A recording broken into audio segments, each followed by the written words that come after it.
గురుగారు మామూలుగా ఇల్లు కొన్నప్పుడు వీధి పోటుంది ఇంటికి దానివల్ల కలిసి రాదు అని, మార్పులు చేస్తే కలిసొస్తుందని ఇలా చెప్తూ ఉంటారు చాలామంది. నిజంగా వీధి పోటు యొక్క ప్రభావం ఒక ఇంటికి ఎంతవరకు ఉంటుంది? ఒకవేళ వీధి పోటు ఉంటే ఎలాంటి జాగ్రత్తలు తీసుకోవాలంటారు? ఏమన్నా మార్పులు చేస్తే దానికి సంబంధించిన దుష్పరిణామాలు ఏమన్నా ఉంటే పోయే ఛాన్స్ ఉంటుందంటారు? శ్రీనారాయణ పరబ్రహ్మణే నమః. చాలా మందికి తెలియని ఆహ్, ఒక సూత్రం చెప్తాను. వీధిపోటు, వీధిపోటు అంటారు. వీధిపోటు ఒక్కటే కాదు. వీధి శూల కూడా ఉంటుంది.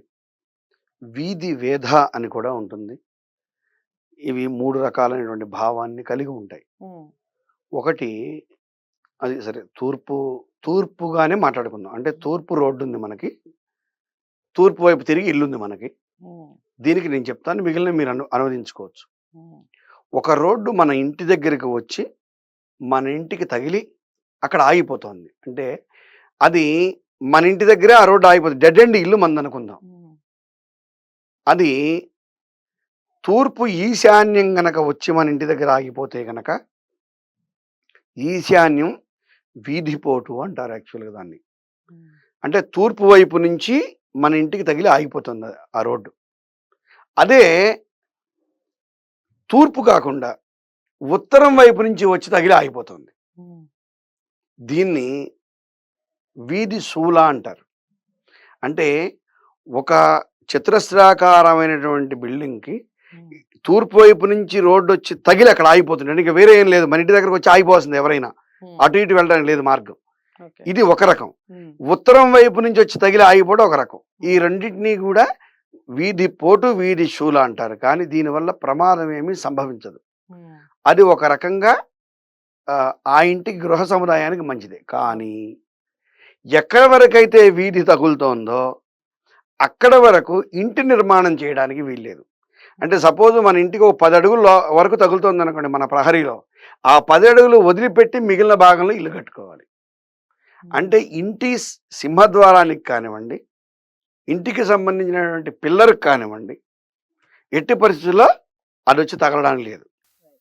ఇక మిగిలిన 2 భాగాలు చెప్తాను. వాయువ్యం కానీ, నైరుతి కానీ, హ్మ్. ఆగ్నేయం కానీ తగిలి ఆగకూడదు. హ్మ్. అటువంటి ఇల్లు కొనకూడదు. హ్మ్.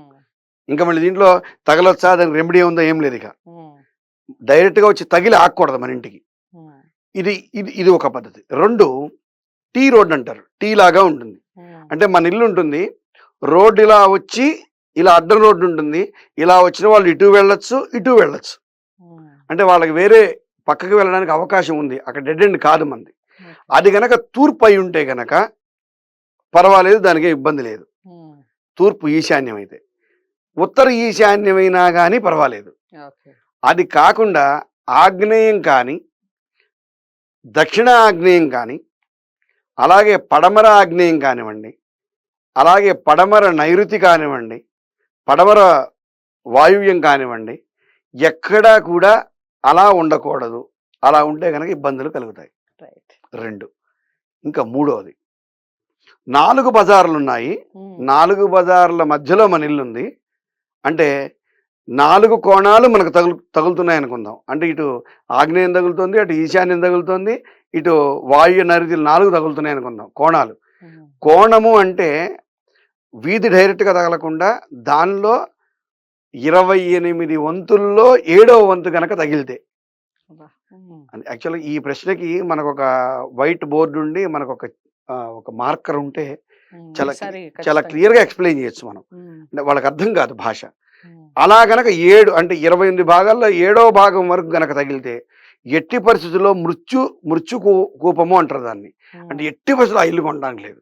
7 భాగాలు తగలడానికి వీల్లేదు. హ్మ్. కాబట్టి ఆ జాగ్రత్తలు తీసుకోవాలి. ఓకే.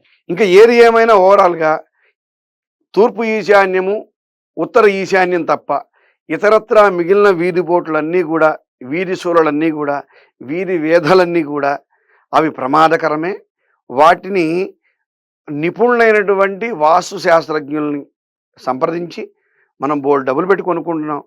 ఓ 5,000 10,000 తీసుకుంటారు ఫీజు. పోతే పోయినాయి వాటిలో ఇది కూడా ఫీజు అనుకుందాం. పిలిచి ఒకసారి నిర్ధారణ చేసుకున్నాక వారొచ్చి చక్కగా కొలతలు వేసి పరిశీలించి ఉమ్, దీనివల్ల ప్రమాదం లేదు అన్నాక మీరు తీసుకుంటే సంతోషం. Right. లేదు ఇబ్బంది ఉందనుకోండి, మరొక స్థలం కావాల్సినంత భూమి ఉంది, ఉమ్. ఇంకో ప్రాంతానికి వెళ్ళి మనం కొనుక్కోవడానికి అవకాశం ఉంది. ఇప్పుడు ఈ వీధిపోటు ఉన్న ఈ చేంజెస్ చేయటానికి ఏమి ఉండదా గురువు గారు? అంటే అమ్మ ఏమైనా చిన్న ఇంకా మార్పులు ఇప్పుడు ఆల్రెడీ మనం తీసుకొని ఉన్నాము, ఉమ్, మన పరిస్థితి ఇప్పుడు అక్కడి నుంచి బయటికి వెళ్ళలేని పరిస్థితి, ఉమ్, ఇంకో ఇల్లు కొనుక్కోలేని పరిస్థితి, వదిలిపెట్టలేని పరిస్థితి ఉంటే ఉమ్, అక్కడ ఆ భాగాన్ని పరిశీలించి అక్కడున్న ఇందాక చెప్పాను భూమి ఆకర్షణ శక్తిని, దీని అవును. వైబ్రేషన్ అంటారు. ఉమ్, ఉమ్, తరంగాల ద్వారా ఆ భూమి యొక్క శక్తిని కనిపెట్టొచ్చు. ఉమ్, అంటే ఎక్కడ దాని పాజిటివ్ వైబ్రేషన్స్ ఉన్నాయో ఉమ్, అక్కడ మనం ఏదైనా ఒక పరిహారం చేసి కొంత వారికి జరిగే ఇబ్బందిని పక్కకి తగ్గించొచ్చు. నెట్టవచ్చు. ఉమ్, 100% దాన్ని తీసేయడానికి అవకాశం ఉండదండి. ఉమ్, ఈ నెత్తి మీద పెద్ద రాయి పడేది గడపలో తట్టుకొని కింద పడతాడు అంతే.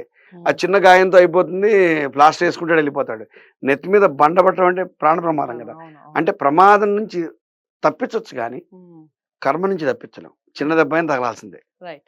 ₹1,00,000 పోయే చోట ఓ ₹1000 పోతాయి ఉమ్, ధన నష్టం. ఉమ్, ఆరోగ్య విషయంలో హాస్పిటల్లో అడ్మిట్ అయ్యే యోగం ఉందనుకోండి, అది కాకుండా ఏదో కాస్త వెళ్ళి 2 ఇంజక్షన్లు చేయించుకొని ట్రీట్మెంట్ తీసుకొని ఇంటికి వచ్చేస్తాడు. అవును. అంటే ప్రతిదీ కూడా ఇది వైద్యమేనండి. ఉమ్, ఉమ్, జ్యోతిష్య శాస్త్రాలు 2 కూడా వైద్య శాస్త్రమే. ఉమ్, అదేమో శారీరక వైద్యము, ఉమ్, ఇదేమేంటంటే జీవన వైద్యం ఓకే. అంతే. రైట్. కాబట్టి వాస్తు దోషము ఉమ్, ఏ వీధి పోటుకైనా ఉంటుంది. ఉత్తర ఈశాన్యము, తూర్పు ఈశాన్యాన్ని కొంత భాగం తక్కువ ఉంటుంది పోటు అనేది. ఓకే. కొంచెం జాగ్రత్తలు తీసుకుంటే మంచిది.